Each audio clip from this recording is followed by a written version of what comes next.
Oh, boy. It's Tuesday. It's 2 o'clock. There was definitely a murder in L.A. last night. We got about 85 dead frogs on the field. Yeah, that was biblical. That was Old Testament right there. That was disgusting. I mean, okay, we are going to get to the Lions, of course. Jim Harbaugh, man. We'll get to Harbaugh later. We need to talk about the national title game, and not in a game breakdown sense. I mean, that's one of the worst beatdowns you'll ever see, 65-7. That was, Kenny, I will say that was the Wikipedia version of orbital ramming speed. Yes. And whenever we say that from here on out, refer to that game. Yes. Your players are eating chicken wings on the sideline. I've never seen anything like that in my whole life. They just ordered chicken. They ordered wings on the sideline. And we're from the concession stand, and we're eating them on the sideline. 10-7. Cutscene. 65-7. Just a casual 55 bagel run. Truly, I got $1. Right. But can I tell you something? I want to give credit to two people before we start today. I want to credit Kenny Cott for something, because Kenny, despite it didn't border on arrogance, it bordered on being a Michigan fan. But Kenny was right. He was right that he was never worried. And you were right as to why he shouldn't be. Rico Beard said this, and he was right. He said it months ago. Georgia was bored. Yeah. Georgia has the rare ability to flip the switch, a la Jordan Bulls. Mm-hmm. They were bored. It's not that they weren't good or great. No, I still don't think this year's team's as good as last year's, but they're still great.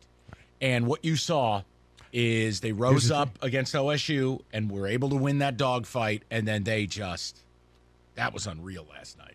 I think OSU to them was what TCU was to Michigan, except for they were able to overcome. Now, thanks to Ohio State losing Marvin Harrison Jr., but it was a punch in the face. Maybe we were just a little too cocky. Maybe we should have took this game a lot more seriously. They still didn't put together a full game. They gave you the 3 best quarters of college football you've ever seen. The final quarter was their version of Stetson Bennett going out to midfield and kissing the G. Yeah. I mean, they're coming off one by one, all hugging each other. They played 3/4 of a game. TCU was on Sonny Dykes. He's sitting there, wow, looking at it. Wow, was wow. But here's why it matters for our purposes on radio. First of all, I think we can just end any of Michigan fans thinking they wanted any of that heat. I mean, no disrespect, but you played TCU, and TCU largely dominated you running the football, putting up 263 yards. They held up against your front. Well, what would Georgia have done? But, Mike. And then their D-line shut you down, and their D-line looked like children against Georgia. Like, I don't. But Ohio State almost beat Georgia. But and Ohio beat Ohio State is designed to beat Georgia. They are not built to beat you. It is the conundrum in Columbus. It is a separate issue. And I don't want the whataboutisms. I'm not interested. I've said to you for a while, you are their kryptonite stylistically. It's like a fighter who has unbelievable punching power, but runs into another fighter whose reach is so far they can never get in close to use it. Mm-hmm. Okay? Styles make fights.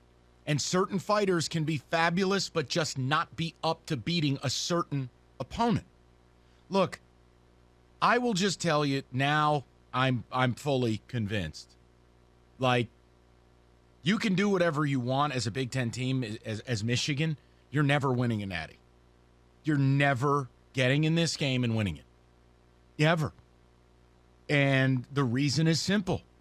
Because either Georgia or Alabama's going to be there, and you're not beating them.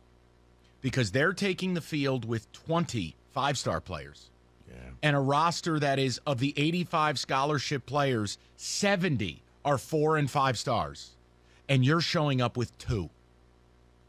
You're not doing it.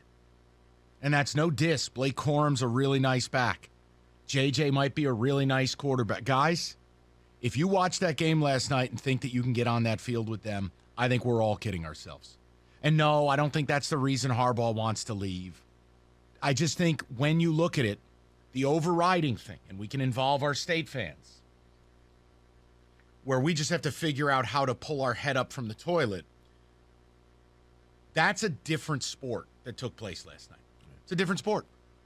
And Rico, you and I just talked about this, and we'll dive into it. But, like, it hurts my ability to be passionate because I feel like we went to state, Michigan fan, like, we went to good football schools. These are top 20 attendance, top 20 revenue.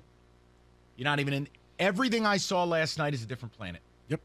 It's like watching Michigan State play Wisconsin tonight, and then tomorrow night on your schedule is the Cleveland Cavaliers. No.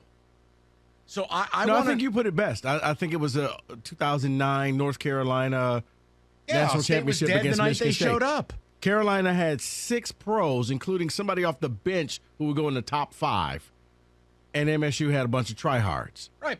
And before the first time out, game was over. And my point is, in the absence of competing, in the absence of hope, I think it strikes at your passion. And we all want to win the Big Ten, or we all want to beat our rival, but we're playing a different sport. Mm-hmm. And Ohio State proved that while they are going to struggle to beat U of M stylistically, if OSU gets in, they can compete. Yeah, because in order to knock off the SEC team, you need somebody special. Ohio State had that somebody special. He got injured in the game. Well, they should have had two. They should have. If Smith and Jigba plays, and I've said it all year, it's a complete game changer. Like, no disrespect, but Blake Corum's not special. Blake Corum is a physical, hard-running, But see, here's the thing. If they had Blake Corum, then they wouldn't have had to put the linebacker in at the goal line. They could have just handed it off but then again, Corum wasn't scoring touchdowns in the year either because their red zone was horrible. No, and that's my point. I was thinking that through live. Yeah, no, and listen, like Schoonmaker's a really nice player, but he's not Brock Bowers. You don't have a single receiver that's Marvin Harrison Jr. You need that unicorn player. You need Right. that somebody that is so special and preferably a quarterback. Well, they'll say JJ, and I'll say 2 pick sixes and 3 fumbles. I don't want to hear it. Or maybe they just use JJ wrong. Maybe. Because you look, I'm looking at what Stetson Bennett scoring the touchdowns, running the read option. Yeah, but JJ never keeps it. They run the read option. He never keeps it. When he kept it, they scored. He kept on the goal line play. No. Yes. And then the one play where he ran for like about 40 yards. No. They were in man. Yes. And they did an inside blitz. They lost control, gap control, and he did the smart thing. Okay. I'm not taking it away from him. Okay. But Reek, it's just we're losing audience talking gap control. Whatever. Whatever. Let's do it. Okay. I want to know from the people, and David, I mean, look, when you watched last night as a Michigan or Michigan State fan, to me it strikes it hurts your passion for all this, because I don't know what any of us are doing. You're not on the same planet as those teams. No, not on the same planet at all. 2 things. That's the first thing, is that you look at it and say, well, even if we made it, we would have had no shot. We still probably would have lost 56-20. So it wouldn't have been no shot in the game. Here, be magnanimous. 42-20. Okay, all I'll right, just lop off 3 touchdowns and a field goal. It's okay? still a 20-point win. Then you have to remember, there were third-string players out there. Correct. Balling. It could have been 100-7. They told the backups, you guys come on off the field. Get the freshmen in there. Get the walk-ons in there. It's like they gave up that touchdown to TCU and they looked at each other and said, what are we doing here? So do we have a college football problem? I think we do. Now again, no, it's not a college football problem, Mike. It's a class problem. It's like watching the Kansas City Chiefs when Mahomes does the magic and he does the pass that you're just like, oh my God. Right, but the Chiefs, we watched an upstart team go to Arrowhead and beat them to go to the Super Bowl. Like, this is not. My point is, it's not even just a singular thing about Georgia. Alabama was down, and Alabama was still tangibly better than Michigan and TCU. I said, and I still believe, you want to talk about the whataboutisms? If there was a 12-team playoff, Bama's hoisting that trophy last night. No. Bama got better. I know they did. But I can't say that. Bama was kind of like the Lions. You want to As say the Bama season would play progressed, for it? I can do it. I can't say they beat that team. The way they played last night? But you got to remember, those two teams are built to play each other. See, but that's what I'm saying. I wouldn't say they would have won it, but they may have faced each other. And that's the problem. Because those two in the SEC, it's only going to be them because no one else is there. Ohio State may have gotten lucky, maybe, because they could have beaten Georgia. They blew it, but Right. that's But the only other the point I'm making is, like, you can never say never, but if Georgia plays Michigan 100 times, you might win once. You know what I'm saying? That takes away your hope. And It just takes away, like, what are we doing here? And that was so depressing because me and Kenny would talk leading into the college football playoff and laughing at each other saying, we'll see each other on January 9th. And I thought Michigan had a chance to beat Georgia.